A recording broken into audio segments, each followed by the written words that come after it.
The views and opinions expressed do not necessarily reflect those of Access Fort Wayne, the Allen County Public Library, or any other supporting groups. If you'd like to produce a show, call us at 260-421-1250.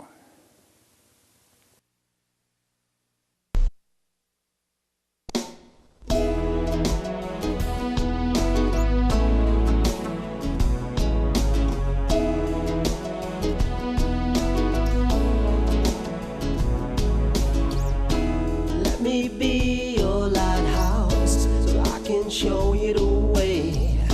Let me be your shining light, I'll keep you from drifting away. I'm the one that makes you try when...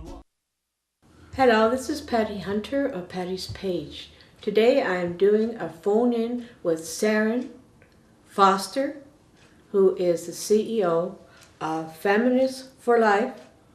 And I have several questions for you, Sarrin. Oh, I'm ready. I made a lot of them, so I hope we can do this over the next half hour. Absolutely. Yeah. Okay. Define feminism. Well, to me, feminism is about the rights of all human beings, and that means without regard to one's age, size, gender, location, disability, or even parentage. It means that instead of having a matriarchy, you replace a patriarchy, where men were more important than others, women or children, that we value every human being. And it means that we respect and understand the strength and dignity of women, the value of every child. It is a world that we envision that mothers are supported, where women are celebrated, where fathers are honored, and every child is cherished, no matter what. So, why and when was Feminists for Life formed? It was founded, it's a great story. Feminists for Life was founded a year before Roe v. Wade. The court case had gone to the Supreme Court in 1971, but the decision wasn't handed down until 1973. But during that time period, abortion advocates were hijacking the women's movement. There were two men who were most important to what happens in this period of history. You see Larry Lader and Dr. Bernard Nathanson team up to stop these abortion laws, which they thought were pretty archaic, and so that women could be able to have legal abortions. Larry Lader was a man who opposed abortion because he thought there would be too many people in this world. Now, this is in the 1960s. Yeah. And that we would be starving to death. And, obviously that has not been the case in America. We actually pay farmers to stop growing things. But then you have Dr. Bernard Nathanson, who was motivated to make abortion legal because he saw someone who had a botched abortion where he worked as a physician. Is that when He reasoned that if women had legal abortions, that they would be safer. Now, today, we know that hundreds of women and teenagers have died from legal but lethal abortion. Narwhal? Safe? Narwhal? Safe. They're not safe. No. Women are safer in countries like Ireland or Poland, where women have the best health care, Yeah. but are also protected from abortion. Isn't Ireland trying to change again? Yes, they're trying. There's an attempt to try to change, and there's a huge pushback, and lots of people over there using our Women Deserve Better Than Abortion placards, with our permission, of course, to help fight that. Because really, if you want to think about women's safety being the top priority for women, you really do want to look at models like Poland and Ireland and emulate that. N-A-R-A-L. Narwhal? NARAL. NARAL has had a lot of different names. Mm-hmm. It was founded by Bernard Nathanson and Larry Lader, the two men I just discussed. Yeah. When they legally formed, Betty Friedan was also part of that team. And it started off to be the National Association to repeal the abortion laws. Oh. And that's what it stood for. And then it became, the double R's became Then afterwards, they changed their name again to Pro-Choice America. So NARAL has gone through many, many iterations as time has gone on, but it's still the same group. So the UN not helping, are they? I'm sorry? The UN? Yeah, Feminists for Life is not working, is not an NGO at the UN. Our work primarily is on college campuses. Mm-hmm. So, who were the leaders of the Feminists for Life? Who started it? Kathy Callahan was one of the founders, and the other one was Pat Galtz. Ah. And these two women, when they saw that the abortion advocates were taking over the women's movement, actually during the second meeting of NOW in Washington, D.C., Sue Ellen Broader, a writer, has published a book explaining what happened at that meeting. They took a vote. A whole bunch of women they never knew were coming to the meeting, and the pro-life feminists at that time were the leaders of the women's movement. And the women's movement at that time was just about expanding what women could do in the workplace and in terms of accessing higher education, etc. Abortion wasn't part of the discussion until Betty Friedan walked into this meeting, and she got a bunch of people to vote. Anybody could vote who walked in the door, and the pro-life feminists realized they'd been outmaneuvered and were suddenly outnumbered and didn't even know that topic was going to be on the agenda. And the pro-life feminists walked out of the meeting. And those were the early lowercase Feminists for Life, the early pro-life feminists.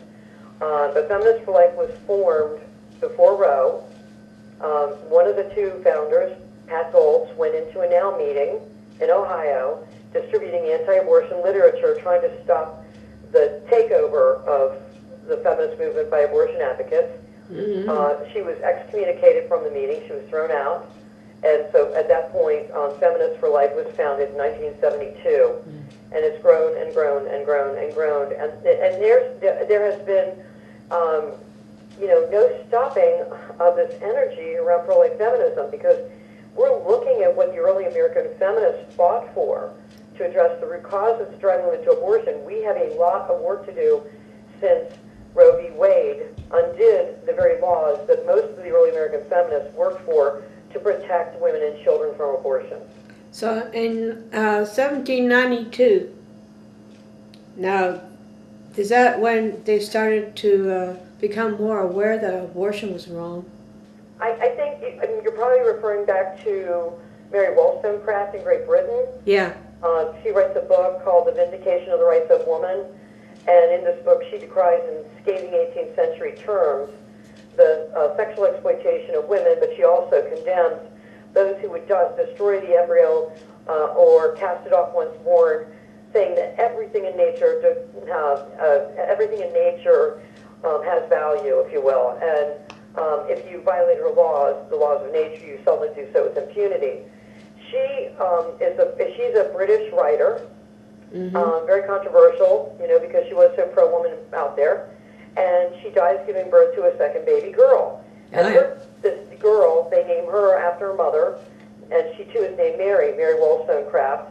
But this woman takes this idea, this notion that everything in nature demands respect, and if you violate her laws, you seldom violate them with impunity. And she writes the most famous novel about bioethics ever, and that book, of course, is Frankenstein. Wow. By Mary Wollstonecraft Shelley. Wow. And so you see these two early Marys influencing thinking of women. But it's not until women in the United States and the Northeast, in New York and New England, who are really the ones, that's the hotbed of pro-life feminism as it begins in reaction to abolition. And the world's reaction to Feminists for Life? Well, it starts, if you think about it, it starts in the 1800s with Susan B. Anthony, Elizabeth Cady Stanton organizing the first convention for women's rights after she was barred from participating in the World Anti-Slavery Day conference in London, along with Lucretia Mott and other pro-life suffragists. And so when they came back to England, from England to New England and New York, Elizabeth Cady Stanton in particular decides that if white women cannot advocate on behalf of black men and women and children, then women need a convention of their own. Right. And so she starts this, she holds the Seneca Falls Convention in 1848, and this begins the pro-life feminist movement. The feminist movement is a pro-life feminist movement. Susan B. Anthony's newspaper, The Revolution, and Susan B. Anthony is the biggest pro-life publisher of the day, along with another woman named Woodhull, Victoria Woodhull, the first woman to run for president of the United States. She has another paper called Claflin and Woodhull and Claflin's Weekly. And between the two of them, anti-abortion sentiments are all through these documents. Woodhull is the most explicit about abortion being wrong. She was probably the most liberal of all the suffragists back in the day. But if you look at Susan B. Anthony's newspaper, The Revolution, the third most often discussed topic is anti-abortion, and they talk about it in terms of how it kills the child or how it hurts the woman, or both. And then Susan B. Anthony is focused on getting to the root causes so that women will never even think about abortion. And because of Roe, we need to regain her vision, and that's Feminists for Life's role within the movement. And so, fast forward, Alice Paul succeeds in leading the first wave of the suffrage movement. Women gained gained the right to vote with the 19th Amendment in 1920. And, but we don't think about abortion for a while until Roe v. Wade. And that's when Feminists for Life comes up again as an actual movement. And our co-founders, the ones I just mentioned, Kathy Callahan and Pat Goltz, Pat Goltz had an opportunity to meet Alice Paul, who's now, at that time, a much older woman. And she tells her, you're not the first feminist for life. That the early American suffragists are the first feminists for life. And at that point, Feminists for Life board members direct historians to engage in finding the original documents and doing the original research that documents completely the anti-abortion sentiments, without no exception, of the first wave feminists. And so we proudly walk in their shoes and follow in their footsteps and hope that by all these marches that we went to last week, that we get one step closer to reaching that ultimate goal, which is to make abortion unthinkable. Did you go for the March for Life in D.C.? Yeah, we were at March for Life in D.C., we were out in Trenton, we were in St. Paul, Madison, Dayton, Ohio, another huge one in St. Louis, in San Francisco. There was another one in One Life LA. We were at conferences, Cardinal O'Connor Conference, etc. There were events, FFL members were all over the country. I can't even remember all of them right now. And we just put out a report on our media, the incredible amount of media we had this year at all these events, local members as well as staff and board members on major television, local radio, as well as in the print, national, and sectarian and conservative and liberal. I mean, everybody was writing about pro-life feminism this year, and of course, as the group that started the pro-life feminist movement, restarted the pro-life feminist movement, lots of people were reaching out to us to get our thoughts, especially in contrast to the Women's March that supports abortion. Yeah, I'm glad that you are in existence, really, truly. My late aunt was an abortionist, and I've been against abortion ever since I found out what she was doing. That was back about 40 years ago. Wow. Well, thank you for doing that. Yeah, I've been doing a lot of pro-life, Dr. Alveda King, as well as people from Susan B. Anthony, Musgrave, what's her first name? Marilyn Musgrave. Yeah, and, the Congresswoman. And the Allen County, right? Yeah. Mm-hmm. And Father Frank Pavone of Priest for Life and all that.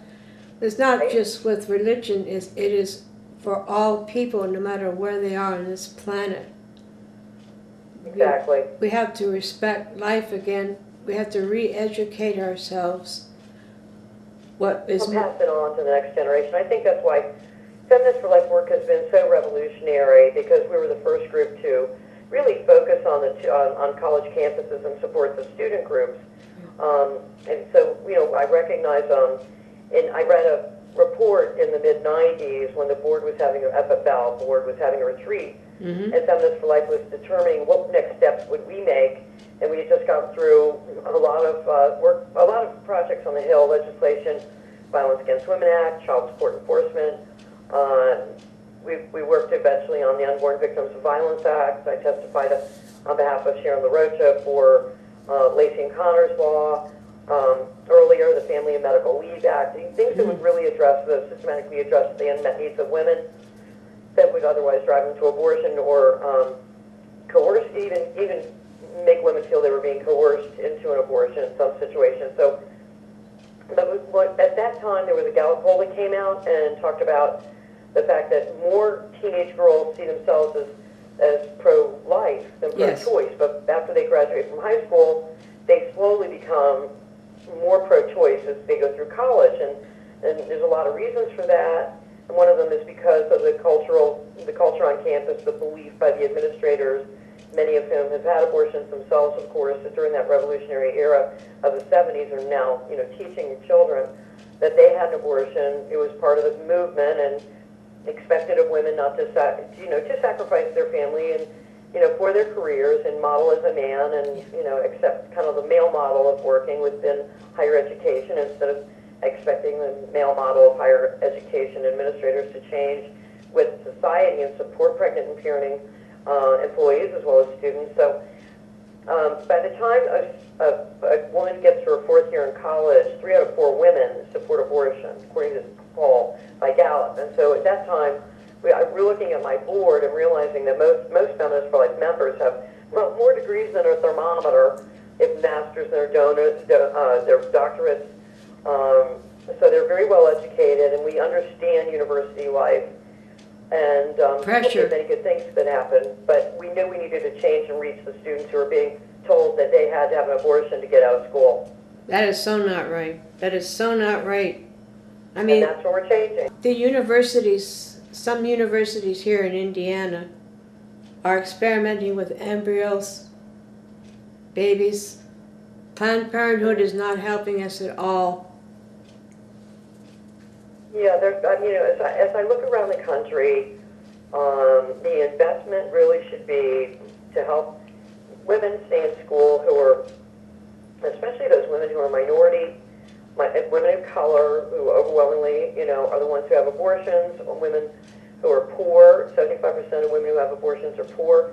Education would raise them out of poverty.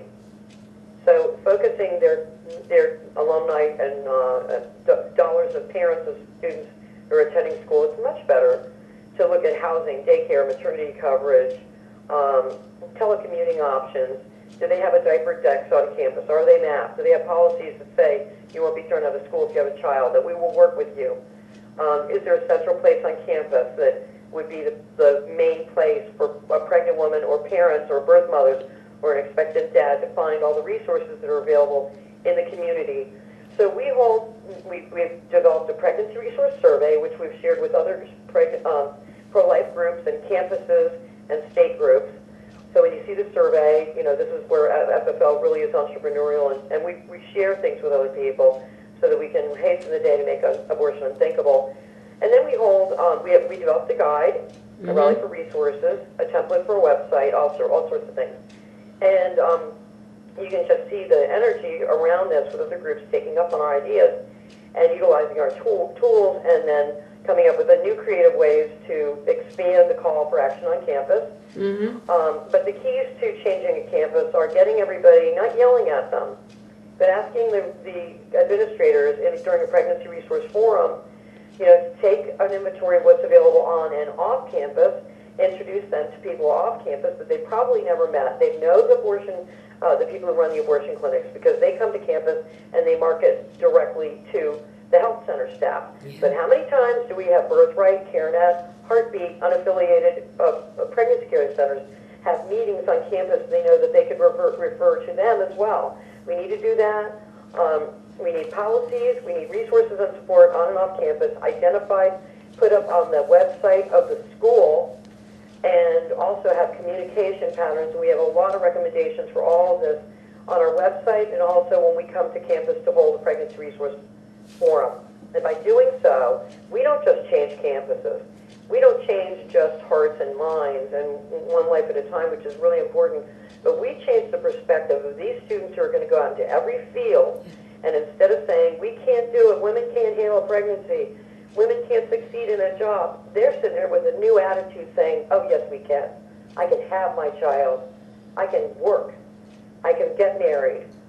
If I don't have a husband, I can figure this out. There are places like womendeservebetter.com, our new online resource that will help women find the resources that they need and help themselves with creative strategies that they can utilize on their own as well.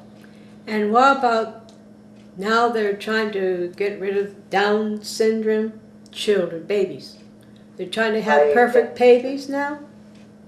This is extremely serious. This is not, this problem is overwhelmingly in Iceland, Denmark, the United Kingdom, France, but also in the United States. 67% of babies diagnosed in the womb with Down syndrome are terminated in the United States. Man. So 67% is really a poor mark, considering this country has been so good in supporting the Americans with Disability Act.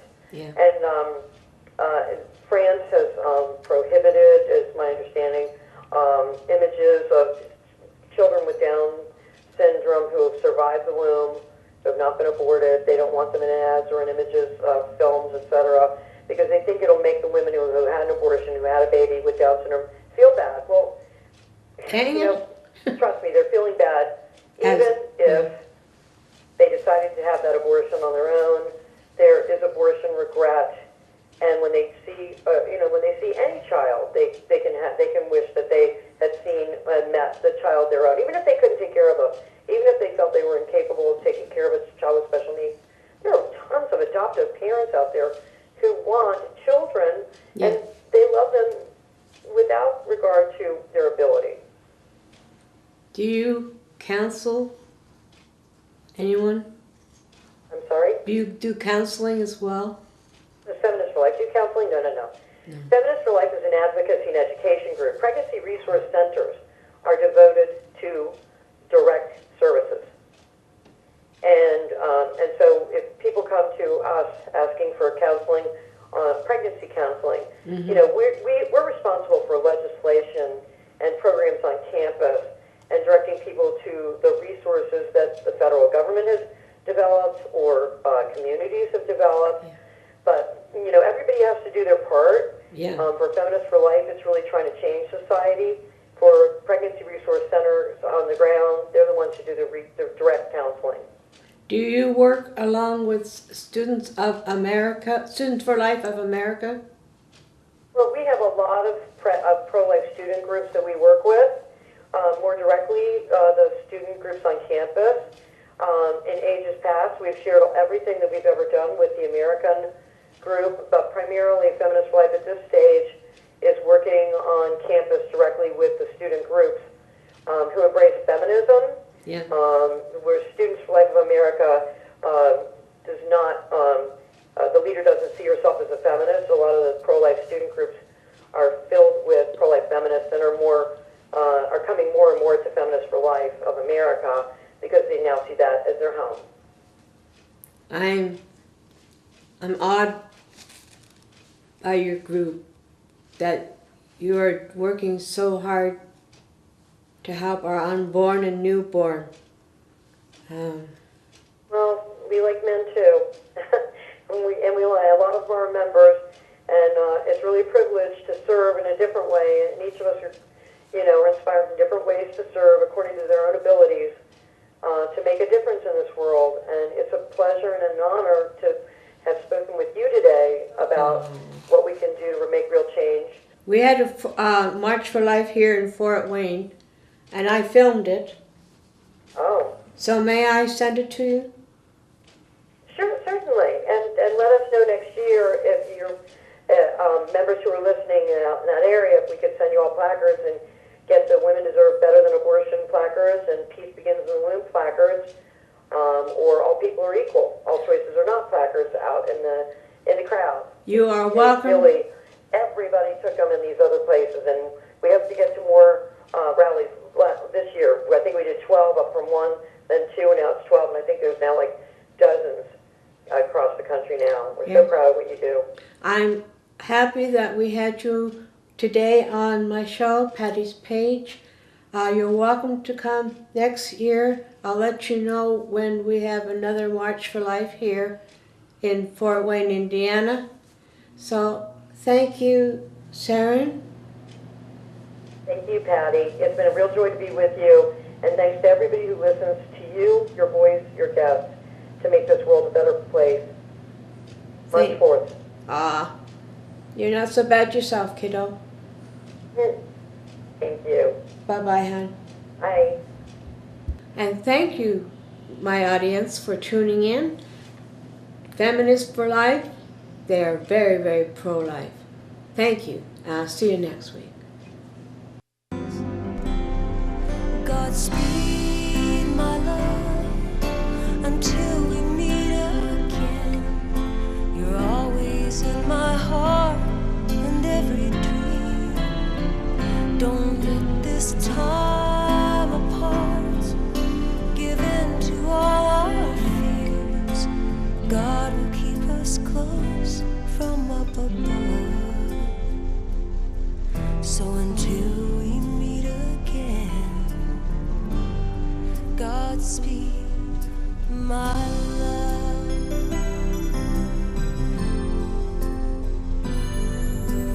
God is with us all.